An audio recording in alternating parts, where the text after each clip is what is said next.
జనసేన కార్యకర్తలందరికీ ఇక్కడ ఎంతో ఓపికతో చాలా సేపటి నుంచి నాతో పాటు ఉన్న మీ అందరికీ పేరు పేరున మీడియా మిత్రులకు ఇక్కడ వచ్చిన ప్రతి ఒక్కరికి కూడా పేరు పేరున నేను మీకు పాదాభివందనం చేస్తున్నాను.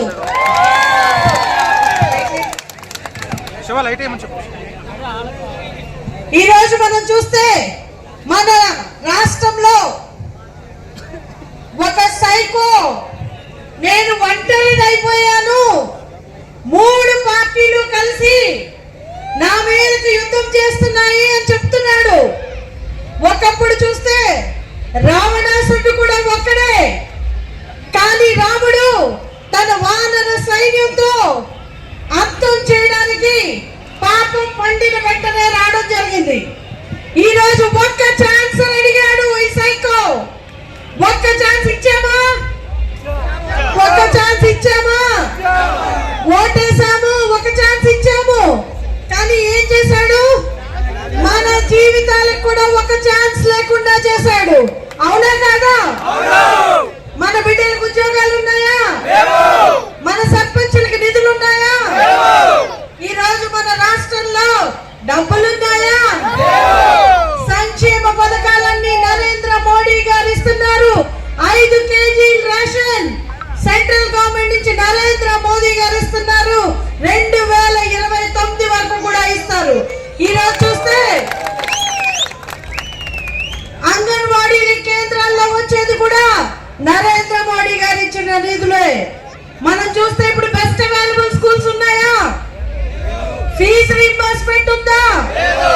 మన బిడ్డల భవిష్యత్తును చీకట్లోకి నెట్టేశారు. చూస్తే ఈ రోజు రోడ్లు ఏమన్నా బాగుపడియా? మన రంపచోడవరంలో నేను రోడ్లన్నీ చూశాను పరిస్థితి. ప్రధానమంత్రి గ్రామీణ సడక్ యోజన తప్పితే ఒక్క రోడ్ అయినా మన రాష్ట్ర ప్రభుత్వం ఇచ్చిందా? ఈ రోజు ఇంత పెద్ద హైవే మన రాజమహల్ నుంచి వెళ్తుంది. హృదయం చలించి బయటకు వచ్చి వ్యతిరేక ఓటు చీలనివ్వనని చెప్పి మన రాష్ట్ర భవిష్యత్తు కోసం, మన బిడ్డల కోసం వచ్చిన పవన్ కళ్యాణ్ గారిని రకరకాల నిందలేశారు. ఈ రోజు చూస్తే పవన్ కళ్యాణ్ గారు ఒకటే చెప్పారు, ఎట్టి పరిస్థితుల్లో నేను ఊరుకోను, నా బిడ్డల భవిష్యత్తు నాకు ముఖ్యం అని. అవునా? మన బిడ్డల భవిష్యత్తు మనకు ముఖ్యమే కదా. ఈ రోజు మన పిల్లలకు ఉద్యోగాలు రావాలి, మన మహిళలు క్షేమంగా ఉండాలి, మన రాష్ట్రం సుభిక్షంగా ఉండాలి, మన రాష్ట్రానికి మంచి పరిశ్రమలు రావాలి, మన రోడ్లు బాగుండాలి, మన ఇంటింటికి కుళాయి రావాలి. నరేంద్ర మోదీ గారు సంకల్పించారు జల జీవన్ మిషన్ ద్వారా ప్రతి ఇంటికి మంచినీళ్ళు ఇవ్వాలని. కానీ మనం చూస్తే ఈ రోజు ఇంటింటికి కుళాయి కాదు, మన ఊర్లో వాటర్ వస్తుందా? మంచినీళ్ళు ఉన్నాయా? నేను గ్రామాల్లో తిరుగుతున్నాను, మంచినీళ్ళు లేవు. కనీసం మంచినీళ్ళు కూడా ఇవ్వని ప్రభుత్వం ఎందుకు అని నేను ప్రశ్నిస్తున్నాను. మన గిరిజనులకు ఏం చేసింది ప్రభుత్వం? ఏమన్నా చేసిందా? గిరిజనులు నా అక్క చెల్లెళ్ళు, నా అన్నదమ్ములు అంటారు, అలాంటిది ఏం చేసింది? 3000 పెంచండి 4000కు పెంచుతున్నారు చంద్రబాబు నాయుడు గారు. ఈ రోజు ఎవరైతే నిరుద్యోగులు ఉన్నారో యువతకి నిరుద్యోగం ప్రతి 3000 రూపాయలు ఇవ్వడానికి సిద్ధంగా ఉన్నారు. ఈ రోజు వాలంటీర్ వ్యవస్థ పెట్టాడు, 5000 రూపాయలు ఇచ్చాడు. చివరికి ఈ రోజుల్లో సిటీల్లో పనిచేసే వాళ్ళకి ఇంట్లో పని చేయడానికి కూడా 15,000 రూపాయలు ఇస్తున్నారు. అవునా? అలాంటిది చేయాలి. ఇంతకు ముందు వైఎస్ రాజశేఖర రెడ్డి గారు బొమ్మ ఉండేది కదా, ఇప్పుడు ఉందా? అంటే తండ్రికి ఇచ్చిన విలువ ఏంటి? తీసేశాడు. తండ్రి వద్దు, తల్లి వద్దు. అలాంటిది మనం సోదరి మనులు అవుతామా? మనం ఎవరు కూడా ఆయనకి ఎలాంటి బంధుత్వాలు ఉండవు.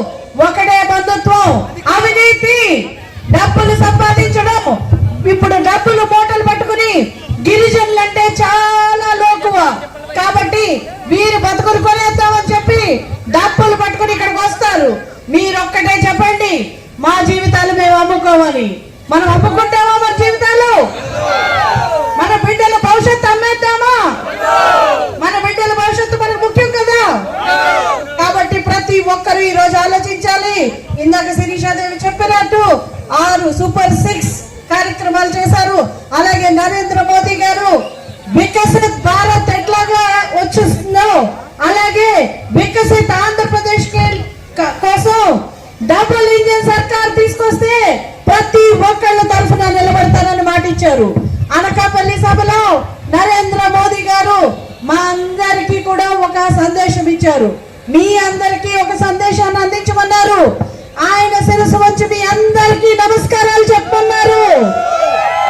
మీరు వేసే ప్రతి ఓటు మన దేశ భవిష్యత్తు కోసం, మన రాష్ట్ర భవిష్యత్తు కోసం నేరుగా నరేంద్ర మోదీ గారికి వెళుతుంది. కాబట్టి